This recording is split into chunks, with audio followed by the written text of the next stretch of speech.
So here is the tweet that people are talking about Bernie Sanders. The people of Venezuela are enduring a serious humanitarian crisis caused by the United States and Saudi Arabia. The Maduro government must put the needs of its own people first. What? And you have evidence that they're not? Bernie, if you have evidence that they're not, would you share it with us? Or are you just repeating stuff that Elliot Abrams and John Bolton say? That's what Bernie's doing. Allow humanitarian aid into the country. You know that's how they put fucking guns and weapons into the country, Bernie. You know that's what Elliot Abrams already did. You know the guy who started a genocide, who did a genocide. You know what I'm talking about, Bernie? So you don't fucking know any of this stuff, Bernie? Does Bernie really not know this? Does his advisors really not know this? Or is this the Faustian bargain they've made for Bernie being able to talk about the minimum wage and Medicare for all? That's what Chris Hedges says, that this is a Faustian bargain that Bernie has made, that he can now talk about domestic policy, but he has to go along with the CIA talking points on foreign policy. And that's what this is. And he has to refrain from violence against protesters. The people who are violent in Venezuela are the protesters, the opposition. They're the ones attacking people who wanted to vote. And you know how I know that? From reporters who actually went there. Reporters who actually went there, not from John Bolton and Elliot Abrams. And here's what Roger Waters tweeted out underneath. It's the first tweet underneath Bernie's tweet. Bernie, are you effing kidding me? If you buy the Trump, Bolton, Abrams, Rubio line, humanitarian intervention, and collude in the destruction of Venezuela, you cannot be a credible candidate for president of the United States. Or maybe you can. Maybe you're the perfect stooge for the 1%. So that's a big letdown. That's why I'm supporting Tulsi first over Bernie. I'd be happy if, again, they're an unbelievable jump up. Either one of them would be an unbelievable step forward for this country. But I'm going to support Tulsi because she normally doesn't do this shit, although she just repeated the stuff about Assad and stuff on The View, but at least she stood up to them. This is bad. This is as good as we can get. It's so sad. It's so sad. You're going along with the bullshit from the Trump regime. You know that this is like, you don't know that this was that they're the most oil rich country in the world, and it is. They just happen to have a bad government that is not nice to the people. Jesus Christ, Bernie. So this is super disappointing. This is disappointing to my panel, to our panel. Well, to my panel, it's disappointing. How is it for your panel? I'll try to, and of course it is. But I mean, I will say this to, I guess, try to throw some optimism in there. When you look at the flaws of Bernie and Tulsi, when you kind of put them together, there's a nice balance. They fix each there. other. They really do. That's what. Yeah. So I think if it comes down to Bernie and Tulsi as his running mate, that maybe she could fix some of the stuff. I don't know. It's weird. Again, it's just weird. People will say, well, Bernie's not up on foreign policy. If I know it in my garage, then that fucking guy knows it.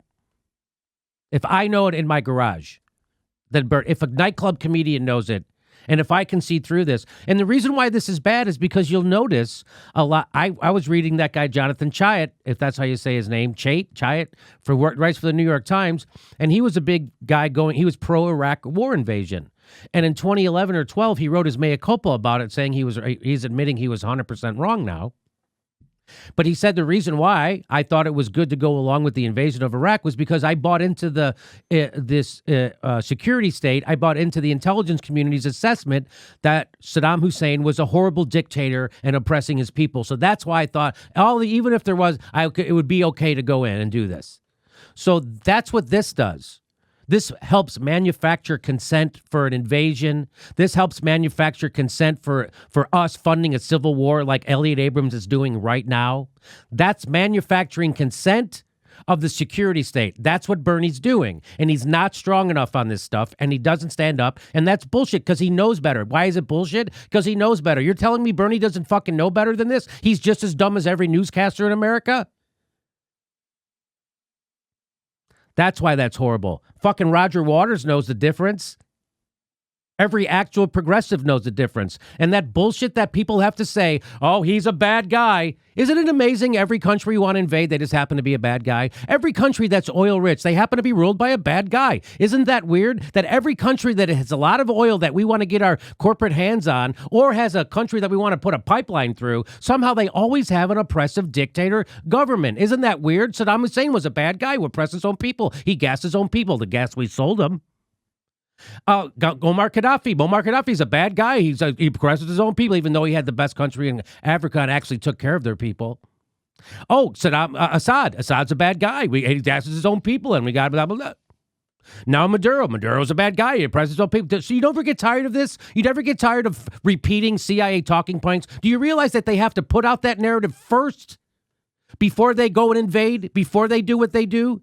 They have to first do this. This is the first part of it.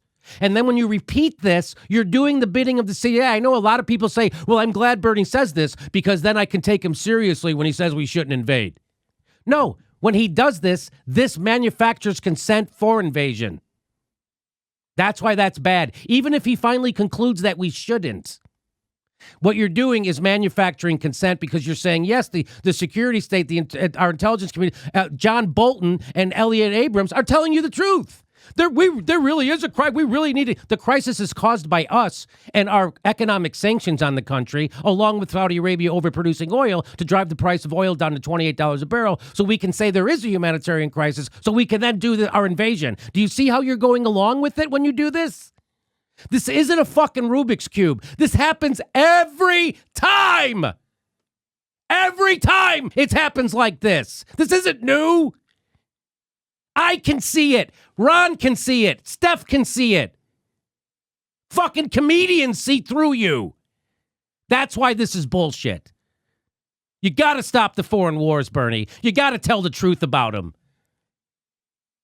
Tell the fucking truth. And if you don't know this is bullshit, fucking shame on you and your staff. And it's too bad. It's too bad that this is the best we can get. That is just too bad. That this is the best. That's too bad. This is the best we can get. We're announcing our live dates for 2019. We're going to Chicago and Portland, Seattle, New York, all over the country. Go to jimmydorecomedy.com for a link for all our tickets to all our shows. It'll be right underneath there, too. Please become a patron if you like our content and help support the show. You can become a patron for $5 a month, and we give you hours of bonus material. And make sure you're subscribed. They unsubscribe people every day. I'm not kidding. Make sure you're subscribed and click that bell so they give you a notice when we drop a video. It's the only thing we can do to fight back against the bastards. Thanks for your support.